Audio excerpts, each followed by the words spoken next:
당신이 그저 회피형 인간의 대체제일 뿐이라는 10가지 신호입니다. 먼저 이것부터 확실히 짚고 넘어갑시다.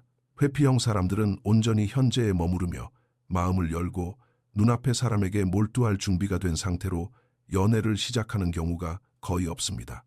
많은 경우 그들은 여전히 과거의 유령, 즉 오래전 자신들이 이상화했던 누군가의 기억, 감정 혹은 그 사람의 어떤 모습에 얽매여 있습니다. 그리고 뼈아픈 진실은 어떤 사람들은 자신도 모르게 그 대체제의 역할을 맡게 된다는 것입니다. 회피형이 결코 제대로 정리하거나 치유하지 못한 과거의 관계가 남긴 감정적 공백을 채워주는 사람 말입니다. 이 영상에서는 당신이 그들이 진정으로 교감하는 대상이 아니라는 것을 보여주는 심리적 신호들을 깊이 파헤쳐 보겠습니다. 당신은 단지 그들의 회피형 애착이 상처받는 것과 외로움을 피하기 위해 사용하는 임시 방편일 뿐입니다. 저를 믿으세요. 이 신호들을 알게 되면 모든 상황을 보는 당신의 시선이 완전히 달라질 것입니다. 첫 번째 신호는 논리적으로 말이 되지 않는 감정의 일관성 부족입니다. 어느 순간에는 따뜻하고 곁에 있으며 다정한 것 같다가도 다음 순간에는 차갑고 거리를 두며 다가갈 수 없는 사람처럼 변합니다. 하지만 이 일관성 없는 태도가 당신에게 이토록 깊은 상처를 주는 이유는 그들의 감정적 리듬이 사실 당신과 관련이 없기 때문입니다. 그것은 그들 과거의 감정적 메아리일 뿐입니다. 회피형 사람들은 종종 새로운 연인을 자신의 과거 속에 있는 누군가와 비교합니다. 그 관계가 아무리 파괴적이었더라도 자신에게 가장 큰 감정적 영향을 미쳤던 바로 그 사람 말입니다. 그래서 그들이 갑자기 멀어질 때 그것은 당신이 무언가를 잘못해서가 아닙니다. 그것은 그들이 몹시 두려워하는 감정적 친밀감을 일깨우는 무언가가 있었거나 아직 완전히 마음에서 끊어내지 못한 과거의 사람을 떠올렸기 때문입니다. 그들의 거리두기가 예측 불가능하게 느껴진다면 그것은 대개 당신이 속하지 않은 다른 이야기에 그들의 마음이 여전히 묶여 있기 때문입니다. 두 번째 신호는 그들의 칭찬과 애정 표현이 묘하게 뭉뚱그려져 있다는 것입니다. 그들은 당신의 생각, 성격, 독특한 버릇, 가치관 등 오직 당신에게만 해당되는 구체적인 이야기를 하지 않습니다. 대신 넌 참 좋은 사람이야, 넌 참 쿨해, 혹은 네가 곁에 있어서 고마워 같은 모호한 말들을 합니다. 이런 모호한 애정 표현은 진정한 감정적 교감이 아닙니다. 그것은 그저 빈자리를 채우는 말, 예전에도 썼던 말, 예전에도 표현했던 감정, 그리고 연인이라면 마땅히 그래야 한다는 것을 알기에 기계적으로 반복하는 패턴일 뿐입니다. 누군가 당신을 제대로 바라볼 때, 진정으로 당신을 이해할 때 그들의 애정은 구체적이고 의도적이며 개인적입니다. 하지만 당신이 대체제일 때 그들은 그런 의미 있는 연결고리를 만들 만큼 당신을 깊이 들여다보지 않습니다. 그들은 육체적으로는 당신과 함께 있지만 감정적으로는 다른 곳에 가 있습니다. 세 번째 신호는 그들이 과거에 대해 자세히 말하는 것을 피한다는 것입니다. 과거가 고통스러워서가 아니라 그 과거 속의 인물이 여전히 그들에게 감정적인 무게를 지니고 있기 때문입니다. 회피형 사람들은 과거의 연인, 특히 자신이 완전히 마음을 열지 못했던 사람을 이상화하는 경향이 있습니다. 그 연인은 결국 놓쳐버린 인연이자 다른 모든 사람을 평가하는 기준이 되어버립니다. 그래서 그들은 그 애착을 제대로 정리하는 대신 그저 그것이 계속 묻혀있기를 바라며 언급 자체를 피합니다. 누군가가 자신의 과거에 대해 말하려 하지 않으면서도 여전히 감정적으로 방어적인 태도를 보인다면 당신은 그들이 더 이상 아무렇지 않은 척하는 바로 그 과거의 기억과 경쟁하고 있을 가능성이 큽니다. 만약 감정적인 대화를 나눌 때마다 상대방이 불편해하거나 회피한다면 그것은 대개 당신이 그들이 진심으로 애착을 느끼는 사람이 아니라는 사실을 스스로 인정하고 싶지 않기 때문입니다. 네 번째 신호는 그들의 삶에서 당신의 존재가 임시적인 것처럼 느껴진다는 것입니다. 만난 지 몇 달이 지났더라도 공기 중에는 묘한 무거움이 흐르고 그들이 이 관계에 단단히 뿌리내리지 않았다는 느낌이 듭니다. 그들은 미래를 계획하지 않습니다. 당신과 함께 꿈을 꾸지도 않습니다. 우리라는 단어를 현실적이거나 구체적인 방식으로 이야기하지도 않습니다. 이는 회피형 사람들이 대체제와는 항상 일정한 거리를 두기 때문입니다. 그들은 친밀감, 편안함, 유대감을 원하지만 그것이 장기적인 헌신을 요구하지 않을 때만 그렇습니다. 만약 그들이 감정적인 도주로를 항상 열어두고 있다는 느낌이 든다면 그것은 실제로 그렇기 때문입니다. 회피형 사람들은 자신이 감정적으로 온전히 선택하지 않은 관계에는 결코 깊이 발을 들이지 않습니다. 그리고 대체제는 결코 감정적으로 선택받은 존재가 아닙니다. 그저 감정적으로 편리한 존재일 뿐입니다. 다섯 번째 신호는 미묘하지만 아주 강력합니다. 바로 그들 곁에 있을 때 감정적으로 깊은 외로움을 느낀다는 것입니다. 단지 그들이 거리를 둬서 외로운 것이 아니라 그들의 감정이 다른 무언가나 다른 누군가에게 묶여 있다는 것을 당신이 직감하기 때문에 외로운 것입니다. 사람은 직관적인 동물입니다. 당신이 우선순위일 때는 스스로도 그것을 느낄 수 있습니다. 마찬가지로 당신이 차선책일 때도 그것을 온몸으로 느낄 수 있습니다.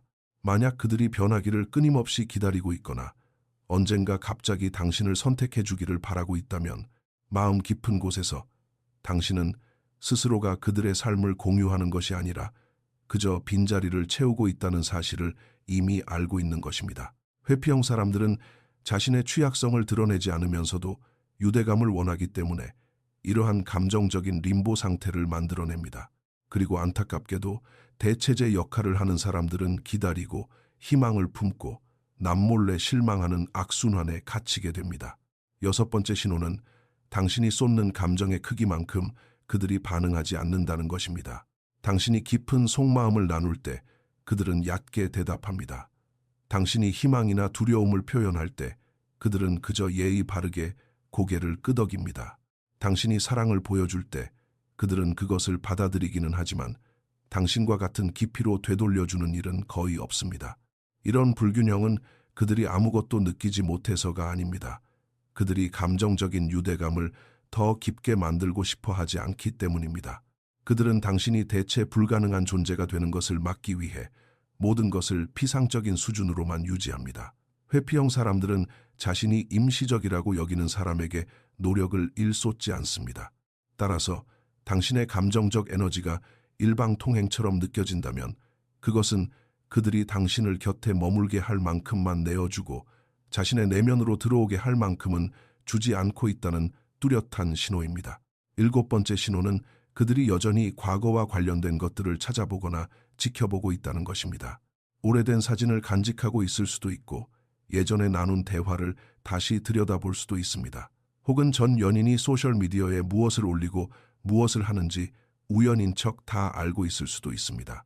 회피형 사람들은 자신에게 가장 깊은 애착의 상처를 남긴 사람으로부터 완전히 분리되는 일이 드뭅니다. 대신 그들은 지금 눈앞에 있는 당신으로부터 분리되는 쪽을 택합니다.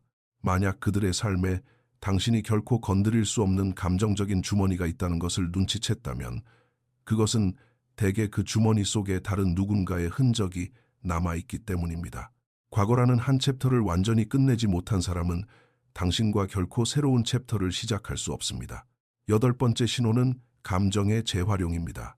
당신은 그들이 당신과의 관계에는 어울리지 않는 예전의 행동, 예전의 농담, 예전의 습관들을 반복한다는 것을 알아차리게 됩니다.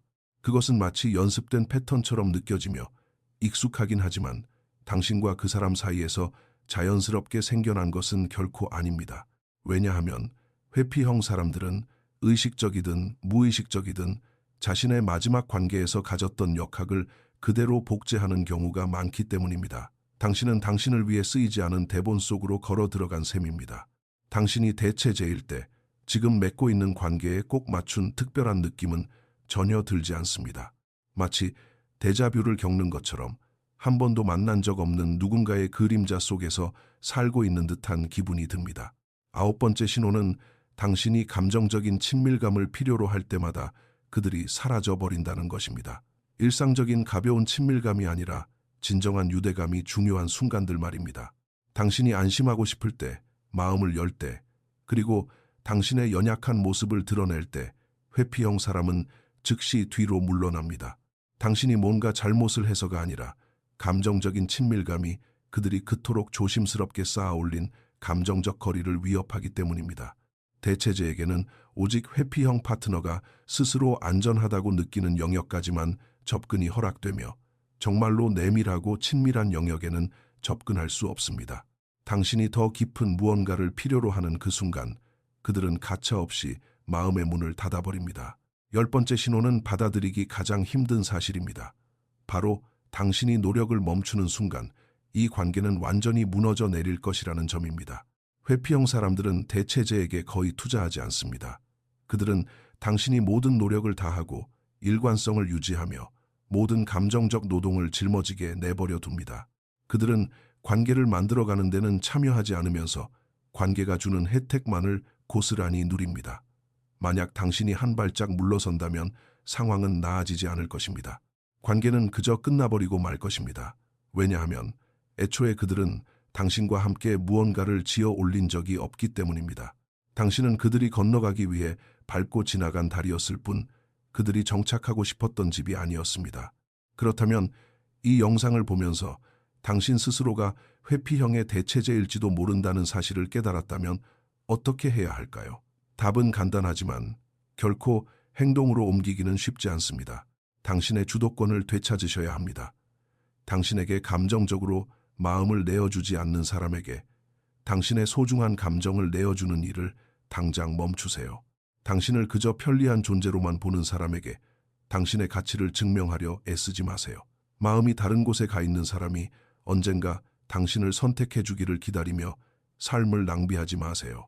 그리고 가장 중요한 것은 누군가의 영순위가 되어 마땅한 당신이 그저 빈자리를 채우는 대타의 역할을 받아들이는 것을 멈추는 것입니다. 대부분의 사람들이 결코 듣지 못하는 진실이 하나 있습니다. 회피형 사람들은 대체제가 주는 그 알량한 안전함을 잃었을 때 비로소 진실하고 지속적인 유대감을 맺는 법을 배우기 시작한다는 것입니다. 당신이 그들을 단호히 떠날 때 당신은 그들이 자신의 회피적인 애착 패턴을 직면하도록 만드는 것입니다. 당신은 감정적인 선명한 대비를 만들어냅니다. 그저 빈자리를 채워주던 사람과 실제로 삶의 깊은 의미를 가져다주는 사람이 어떻게 다른지 그들에게 뼈저리게 보여주게 됩니다. 그리고 그 이후에 그들이 변할지 말지는 온전히 그들 자신이 걸어가야 할 여정일 뿐입니다.